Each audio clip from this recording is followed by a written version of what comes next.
Hey guys, UP here, welcome to my channel. ఈరోజు మనం very interesting project ఒకటి చేద్దాము. సో ఇదేంటంటే నేను ఎలా చేశానో ఇది నాకు ఎలా ఉపయోగపడింది అనే గురించి ఫస్ట్ మాట్లాడతాను. సో దట్ మీకు కూడా ఇది చాలా ఉపయోగపడుతుంది అనే ఉద్దేశంతో మీకు చెప్తున్నాను. సో చెప్తాను చూడండి. ఎప్పుడైనా ప్రతిరోజు నేను నా ల్యాప్టాప్ని 7కి ఓపెన్ చేసినప్పుడు నేను కొన్ని ఫైల్స్ని మ్యాండేటరీగా ఓపెన్ చేస్తాను అనమాట. కొన్ని అప్లికేషన్స్ని లైక్ విఎస్ కోడ్ కానీ, సిఎండి కమాండ్ ప్రాంప్ట్ కానీ, అలాగే నా బ్రౌజర్ ఓపెన్ చేసి యూట్యూబ్ ఓపెన్ చేస్తాను ఫస్ట్. ఓకేనా. సో ఇవి నేను డైలీ ఓపెన్ చేయాల్సిన టాస్క్స్ అనమాట. ఓకేనా. ప్రతిసారి నేనే ఓపెన్ చేస్తున్నాను అనమాట. అంటే నా విండోస్ స్టార్ట్ చేసినప్పుడు నేనే ప్రతి ఒక్క అప్లికేషన్ని ఓపెన్ చేస్తున్నాను. అలా కాకుండా నేను ఎలా ఫీల్ అయ్యానంటే, ఎప్పుడైతే నేను ఎప్పుడైతే నేను నా సిస్టమ్ని ఓపెన్ చేస్తానో, అంటే స్టార్ట్ చేస్తానో, అప్పుడు ఆటోమేటిక్గా నా సిస్టమే నాకు ఈ ఫైల్స్ని ఓపెన్ చేయాలన్నమాట. అంటే ఈ అప్లికేషన్స్ని ఒకటి కమాండ్ ప్రాంప్ట్ ఓపెన్ చేయాలి, విఎస్ కోడ్ ఓపెన్ చేయాలి, అలాగే నాకు బ్రౌజర్లో నా వెబ్సైట్ ఒకటి, యూట్యూబ్ ఒకటి, ఈ 2 URLsని ఓపెన్ చేయాలన్నమాట. సో నేను ఇలాగా ఫీల్ అయ్యాను అనమాట. సో దానికోసం నేను పైథాన్ యూస్ చేసుకొని ఎలా చేయగలను ఆలోచించి సో ఆ టాస్క్ని అయితే కంప్లీట్ చేశాను. కాకపోతే రీస్టార్ట్ చేస్తే రికార్డ్ అవ్వదు కాబట్టి నేను చూపించట్లేదు. ఓకేనా. సో ఫస్ట్ మీకు నేను వెరీ బేసిక్ నుంచి ఒక్కొక్క దానికి కావాల్సిన చిన్న స్టెప్స్ని చెప్తాను. సో దట్ మీకు ఈజీగా అర్థమవుతుంది అనమాట. ఓకేనా. సో స్టార్ట్ చేద్దాం మనం. సో విఎస్ కోడ్ని అయితే ఓపెన్ చేశాను. ఓకేనా. సో ఇప్పుడు ఫస్ట్ మనం దీనికోసం మనం ఏం ఇన్స్టాల్ చేసుకోవాల్సిన అవసరం అయితే లేదు. ఓకేనా. సో ఫస్ట్ నేను ఇంపోర్ట్ ఓఎస్ మాడ్యూల్ని ఒక దాన్ని తీసుకుంటున్నాను. అలాగే ఇంపోర్ట్ వెబ్ బ్రౌజర్ అని ఇంకొక మాడ్యూల్ ఉంటుంది. ఓకేనా. సో ఈ 2 మాడ్యూల్స్ని, ఈ ప్యాకేజెస్ని మనం యూస్ చేసుకోబోతున్నాం. ఓకేనా. ఫస్ట్ మనం యూఆర్ఎల్తో మన పైథాన్ ప్రోగ్రామ్ని యూస్ చేసుకొని యూఆర్ఎల్ని బ్రౌజర్స్లో ఎలా ఓపెన్ చేయాలి దాని గురించి మాట్లాడదాం. ఓకేనా. సో ఫస్ట్ నేను వెబ్ బ్రౌజర్ ఫస్ట్ మనం లింక్స్ని క్రియేట్ చేసుకుందాం. లింక్ ఈక్వల్ టు ఎగ్జాంపుల్గా ఇప్పుడు నా వెబ్సైట్ ఇస్తాను. Okay. Sorry, https://www.devpysepi.com. Okay. So ఇది నా వెబ్సైట్. సో నేను ఇది ఓపెన్ చేయాలనుకుంటున్నాను త్రూ పైథాన్ ప్రోగ్రామ్ అనమాట. సో ఎలా ఓపెన్ చేస్తాను, వెబ్ బ్రౌజర్ డాట్ ఓపెన్ అంటాను.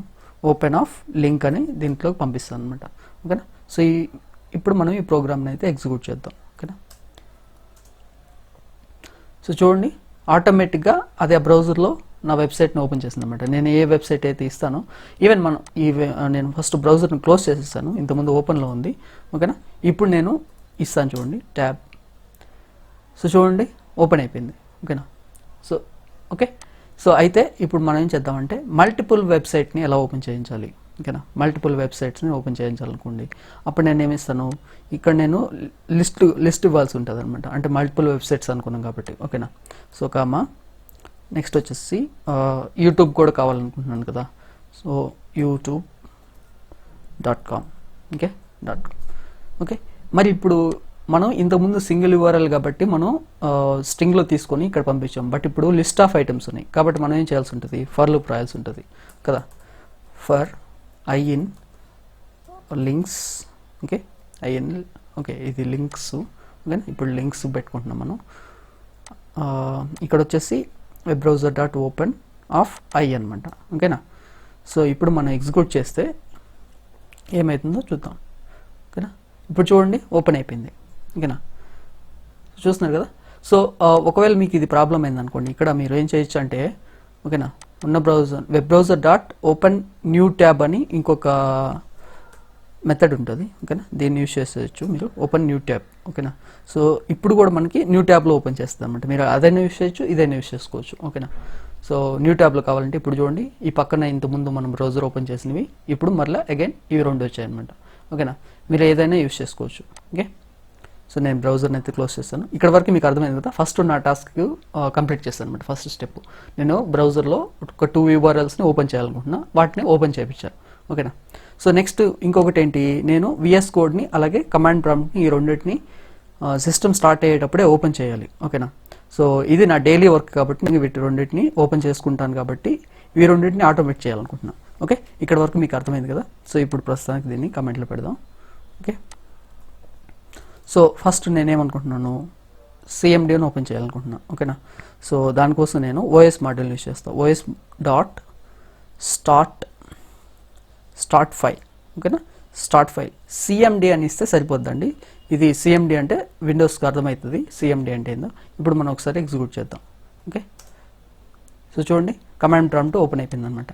ఓకేనా. సో అర్థమైంది కదా మీకు, కమాండ్ ప్రాంప్ట్ ఓపెన్ అయింది. ఓకేనా. సో అలాగే ఇప్పుడు నాకు విజువల్ స్టూడియో కోడ్ కావాలండి. ఓకేనా. విజువల్ స్టూడియో కోడ్ కావాలి. Okay. So visual studio code కావాలి కాబట్టి మనం ఇక్కడ టైప్ చేస్తే మనకి కనిపిస్తుంది, కానీ మనం ఓపెన్ చేయాల్సింది అప్లికేషన్ ఫైల్ అనమాట. సో దానికోసం మన సి డ్రైవ్లోకి వెళ్ళాల్సి ఉంటుంది. సి డ్రైవ్లో మీ యూజర్ నేమ్కి వెళ్ళండి. యూజర్ నేమ్లో ఇక్కడ వచ్చేసి మీరు ఒకవేళ మీకు వ్యూస్ ఇక్కడ మీకు హిడెన్ ఫైల్స్ యాప్ డేటా కనిపించకపోతే హిడెన్ ఐటమ్స్ ఉన్నాయి కదా, దీని మీద క్లిక్ చేయండి. ఓకేనా. అప్పుడు ఓపెన్ అవుతుంది. ఓకేనా. ఇక్కడ మనకి యాప్ డేటా కావాలండి. ఓకేనా. యాప్ డేటా ఎక్కడుంది, ఇక్కడ ఉంది యాప్ డేటా. నెక్స్ట్ వచ్చేసి లోకల్లోకి వెళ్ళేసి నెక్స్ట్ ప్రోగ్రామ్స్, ఇక్కడ మైక్రోసాఫ్ట్ విఎస్ కోడ్ ఉంది కదా, విఎస్ కోడ్లోకి వెళ్ళేసి ఇదిగోండి ఇక్కడ అప్లికేషన్ ఫైల్ ఉందన్నమాట. ఓకేనా. VS code application file. ఓకేనా. సో ఈ అప్లికేషన్ ఫైల్ని నేను కాపీ చేసుకుంటాను అనమాట. ఓకే. ప్రాపర్టీస్లోకి వెళ్ళిపోయి సెక్యూరిటీ మీద క్లిక్ చేస్తే మీకు ఇక్కడ పాత్ కనిపిస్తుంది అనమాట. ఓకేనా. సో ఈ మొత్తం పాత్ని నేను కాపీ చేసుకుంటాను. ఓకేనా. ఇక్కడ పైన ఉంది కదా, దాన్ని కాపీ చేసుకోవచ్చు కదా, ఈజీగా ఉంటుంది అనుకోవచ్చు. పక్కన code.exe అనే ఫైల్ ఉంది కదా, అది కూడా కావాలి కాబట్టి నేను ఇట్లా చేస్తున్నాను అనమాట. ఓకేనా. సో ఇప్పుడు మనం ఇది తీసుకుపోయి ఇక్కడ ఇద్దాం అనమాట. ఓకేనా. సో నాకు సిఎండి కోడ్ కావాలి, os.స్టార్ట్ ఫైల్. ఇప్పుడు విఎస్ కోడ్ కాపీ చేసిన అది ఆ పాత్ ఉంది కదా, దాన్ని కూడా ఇక్కడ ఇస్తాను. ఓకేనా. సో ఇప్పుడు ఎగ్జిక్యూట్ చేద్దాం మనం. So okay. ఇక్కడ స్లాషెస్తో మనకు ప్రాబ్లం వస్తుంది.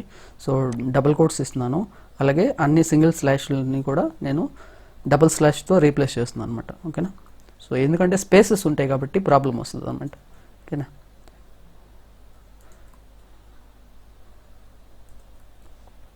Next code.exe. ఓకే. ఇక్కడ ఎండింగ్లో కూడా డబుల్ కోట్స్ ఇచ్చేస్తాను. ఓకేనా. సో ఇప్పుడు రన్ చేస్తాను చూడండి. సో ఇప్పుడు నాకు విఎస్ కోడ్ ఓపెన్ అవ్వాలి. చూడండి, ఓపెన్ అవుతుంది అది. ఓకేనా. బ్లాంక్ స్క్రీన్ వచ్చింది కదా మధ్యలో, సో అది విఎస్ కోడ్ అనమాట. చూడండి, విఎస్ కోడ్ ఓపెన్ అయిపోయింది, చూసారు కదా. సో ఈ విధంగా సో ఇక్కడ వరకు నాకు కావాల్సింది నేను ఏమేమి అనుకున్నానో అవన్నీ నేను సాల్వ్ చేసుకున్నాను.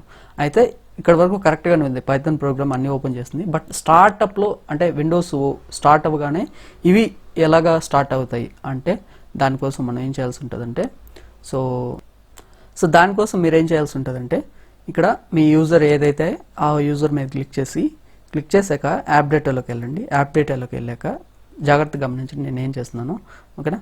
సో ఇక్కడ రోమింగ్ అన్నది కదా, రోమింగ్లోకి వెళ్ళండి. రోమింగ్లోకి వెళ్ళాక ఇక్కడ వచ్చేసి మైక్రోసాఫ్ట్ ఇక్కడ ఉంది కదా, మైక్రోసాఫ్ట్ మీద క్లిక్ చేస్తే మీరు మైక్రోసాఫ్ట్లో మరలా విండోస్లోకి వెళ్ళాల్సి ఉంటుంది. ఓకే. విండోస్లో నెక్స్ట్ స్టార్ట్ మెనూ ఉంటుంది. ఓకేనా. స్టార్ట్ మెనూలో ప్రోగ్రామ్స్ ఉంటుంది. ప్రోగ్రామ్స్లో స్టార్టప్ అని ఉంటుంది కదా, దీని మీద క్లిక్ చేయండి. చూడండి, ఈ పాత్ అంతటికి మీరు రావాలన్నమాట. ఓకేనా. ఇక్కడ మీ ప్రోగ్రామ్ని పేస్ట్ చేయాల్సి ఉంటుంది. ఓకేనా. సో ఇప్పుడు మనం ఏం చేద్దామంటే ఇక్కడే నేను ఇంకొక ఫైల్ని ఓపెన్ చేస్తాను. Okay. File open window. Okay. ఇక్కడ ఓపెన్ చేశాక py అని ఉంది కదా, సో ఇక్కడ వచ్చేసి అది tab.py ఫైల్ అది. ఓకే. సో ఈ tab.py ఫైల్ని నేను కాపీ చేసుకొని ఇక్కడ పేస్ట్ చేస్తాను అనమాట. ఓకేనా.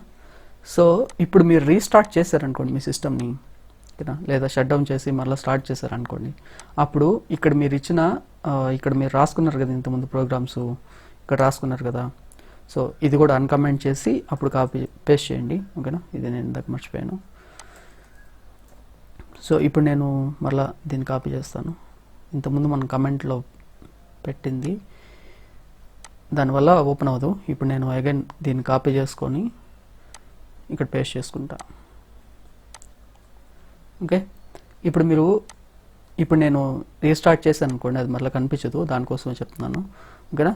మీరు ఇది వర్క్ అవుతుందండి. నేను ఇక్కడ కావాలంటే మీరు ఫస్ట్ టెక్స్ట్ ఫైల్ ఒకటి క్రియేట్ చేసుకోండి, ఓకేనా. సో టెక్స్ట్ ఫైల్ క్రియేట్ చేసుకుని అయినా ట్రై చేయండి, లేదంటే ఈ ట్యాబ్.py ఫైల్ని మీరు ఇక్కడ పెట్టినట్లయితే ఆటోమేటిక్గా సిస్టమ్ ఎప్పుడైతే స్టార్ట్ అవుతుందో అప్పుడు ఈ ఫైల్స్ అన్నీ మీకు ఓపెన్ అవుతాయి అనమాట. పైథాన్ ప్రోగ్రామ్ ఎగ్జిక్యూట్ అవుతుంది. సో ఎగ్జిక్యూట్ అయిన వెంటనే మీకు ఆ ఫైల్స్ అన్నీ కూడా దాంట్లో ఏమైతే రాస్తున్నారో, ఏ ఫైల్స్ అయితే ఇచ్చున్నారో అవన్నీ కూడా ఎగ్జిక్యూట్ అవుతాయి అనమాట, ఓకేనా. సో ఈ వీడియో మీకు నచ్చినట్లయితే ఖచ్చితంగా లైక్ చేయండి. మన ఛానల్కి ఇంకా సబ్స్క్రైబ్ చేసుకోకపోతే సబ్స్క్రైబ్ చేయండి. అలాగే మీకు ఇంకేదైనా డౌట్ ఉంటే ఖచ్చితంగా కింద కమెంట్లో రండి. Thanks for watching this video.